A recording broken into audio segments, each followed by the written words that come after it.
നമ്മുടെ പുതിയ 20 രൂപ നോട്ടിൻ്റെ പിൻവശത്തുള്ള ചിത്രം നിങ്ങൾ ശ്രദ്ധിച്ചിട്ടുണ്ടാകും.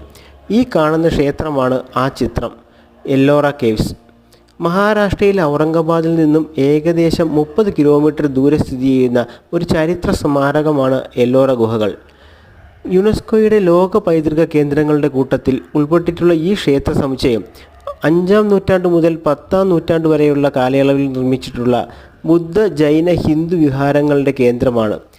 ചരണാദ്രി മലനിരകളുടെ ചെങ്കുത്തായ ഭാഗം തുരന്നെടുത്ത് നിർമ്മിച്ചിട്ടുള്ള 34 ഗുഹകൾ ഒരു എഞ്ചിനീയറിംഗ് വിസ്മയം തന്നെയാണ്. സാങ്കേതികവിദ്യ ഒട്ടും തന്നെ പുരോഗമിക്കാത്ത ആ കാലഘട്ടത്തിൽ ഇതുപോലൊരു ക്ഷേത്രം പണിതത് അത്ഭുതകരമായ ഒരു കാര്യം തന്നെയാണ്. രാവിലെ 6 മണി മുതൽ വൈകിട്ട് 6 മണി വരെയാണ് ഇവിടുത്തെ പ്രവേശന സമയം. 40 രൂപയാണ് എൻട്രി ഫീസ്. യാത്ര ചെയ്യാൻ താല്പര്യമുള്ള നിങ്ങളുടെ സുഹൃത്തിനെ ഈ വീഡിയോ ഷെയർ ചെയ്ത് കൊടുക്കുക.